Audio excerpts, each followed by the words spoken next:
Le Toc Orange, Le Figaro. Question Yves Tréhard. Réponse Marielle de Sarnez. Marielle de Sarnez, bonjour. Bonjour. Ce 3 décembre, 4 questions pour commencer. Oui, non.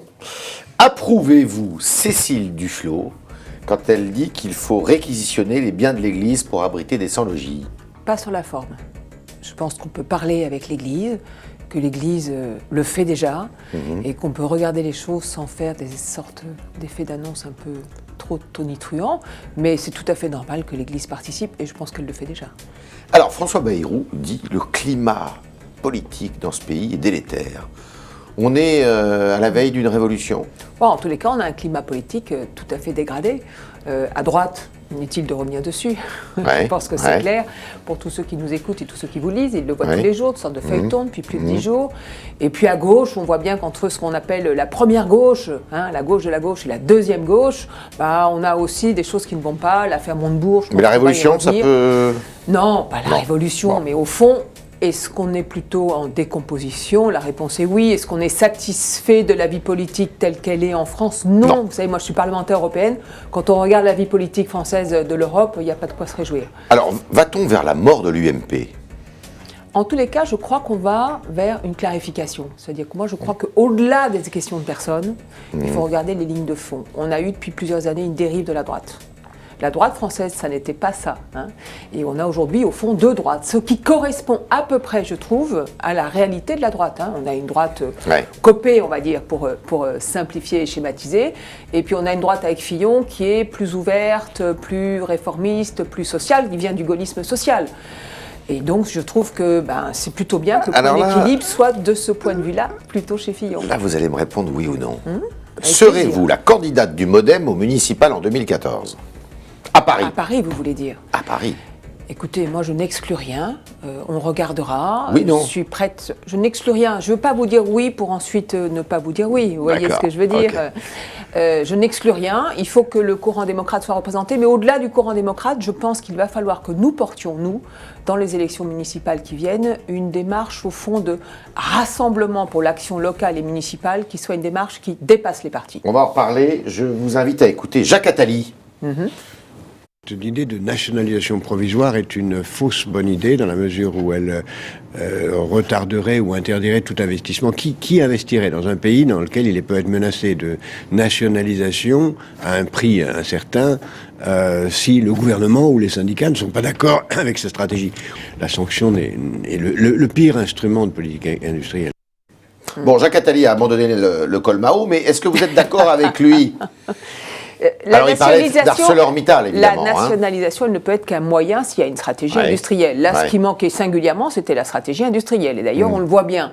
Et donc, est-ce que le gouvernement a été, on va dire, cohérent dans cette période? La réponse est non. Et je le regrette parce que je pense qu'il y a eu des déceptions très lourdes. Parce que François Bayrou, il n'a pas été complètement, quand Montebourg a parlé de nationalisation, il a dit très facile. Pas. Il a dit pourquoi pas, pour autant qu'il y ait une stratégie industrielle, pour autant que le secteur, par exemple, de l'acier, des aciéries, soit viable. Or, on voit bien qu'aujourd'hui, le prix de l'acier baisse. Il y a moins de demande d'acier en Europe. Alors, François Bayrou, pourquoi il a dit ça? Il a dit ça quand même moyen. Si on peut, comme en Grande-Bretagne, aux États-Unis, au service d'une stratégie industrielle, et vous l'avez tout à fait écrit dans le Figaro, ce que François Bayrou a dit, est très bien écrit, si on peut agir au service d'une stratégie industrielle, alors oui, on peut le faire. Mais la manière dont Montebourg a parlé de Mittal, la manière dont surtout, mais écoutez, la manière dont surtout on a fait croire qu'il y avait une solution miracle, ça c'est une faute politique. Parce que vous allez... Évidemment, vous créez des déceptions. Il devrait démissionner, Montebourg. C'est pas mon affaire, sa démission. Mais finalement, il échoue sur tous les dossiers.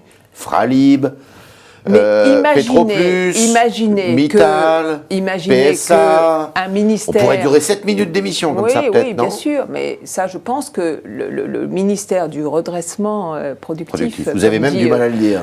Oui, j'ai du mal à le dire parce que je pense que c'était une fausse bonne idée, à la vérité. On a besoin d'une politique de redressement pour le pays. On a besoin de renouer avec un tissu industriel qui marche, qui soit donc productif.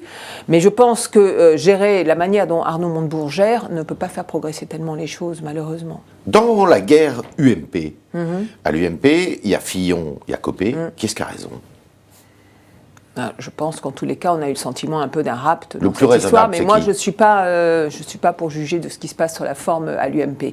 Ce que je Le vous plus ai dit raisonnable. au début, le plus raisonnable, c'est Fillon. C'est Fillon. Le plus rassembleur, c'est Fillon. Au fond, celui qui a fait une campagne en appelant au rassemblement et en disant nous aurons besoin de rassembler C'est Fillon. largement, c'est François Fillon. Celui qui ne clive pas, c'est Et qu'est-ce qu'il évidemment doit François faire Fillon. maintenant alors? Moi, je ne suis pas à l'intérieur de l'UMP, donc je ne suis pas conseillère ni de l'un ni de l'autre. Je crois que, ce que je vous disais tout à l'heure, moi je crois qu'il y a vraiment deux lignes politiques. Mais alors, et qu'au fond, on a compris nous ça. avons été longtemps en désaccord avec cette dérive Cette de la dérive, droite. ouais, d'accord. Et que si le point d'équilibre Ouais. de la droite peut revenir vers une droite, on va dire, plus sociale, ouais. plus humaniste, Ça vous va? plus réformiste, Ça ça vous me va. va très bien. Alors, et là- c'est bon pour le pays. La semaine dernière, on a vu Marielle de Sarnez sur le perron de l'Élysée. Vous êtes allé voir François Hollande, le président de la République, avec François Bayrou. Qu'est-ce qu'il vous a dit? On est allé le voir sur la question de la commission Jospin. Donc, La moralisation de la vie politique. Exactement. Vous savez que c'était un des thèmes Il de vous convient, campagne ce rapport de François Jospin, là Bayrou. Bon, je le trouve un peu timide. Un peu timide. Hein, Il faut alors, aller plus loin.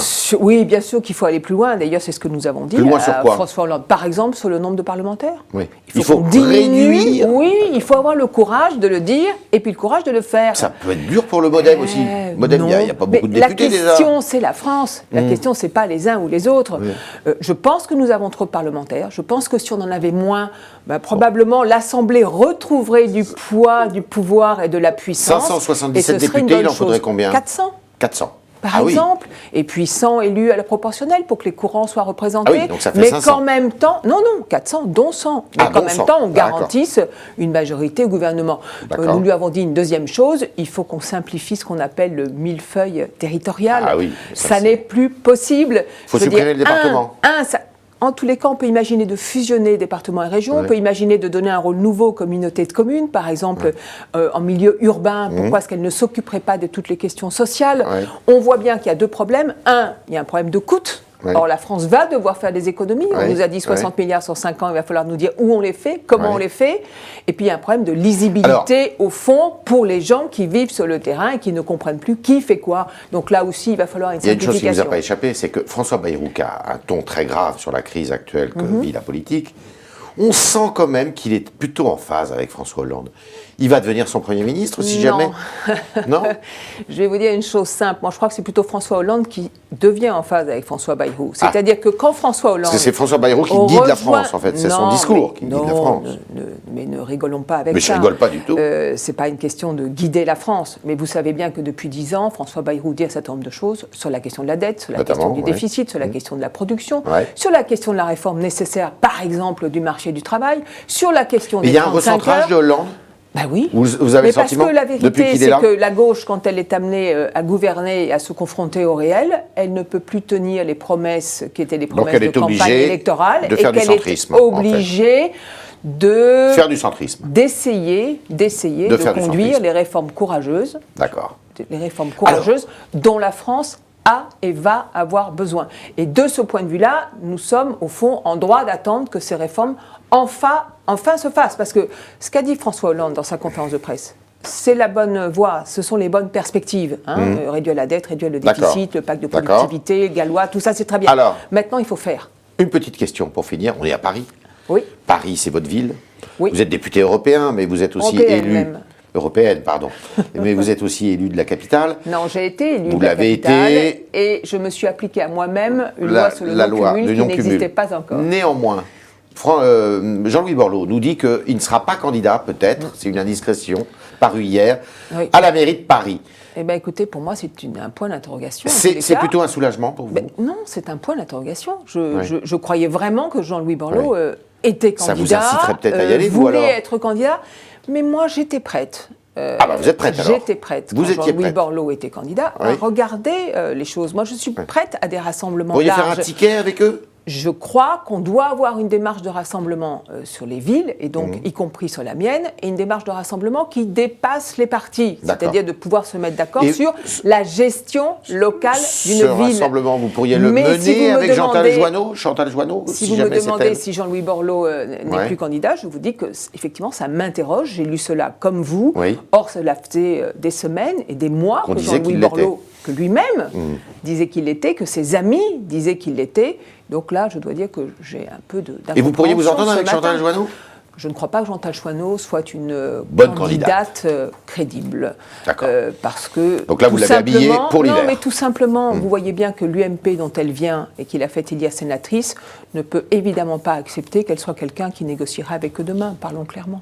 Marielle de Sarnez, merci. Merci à vous. Bonne journée.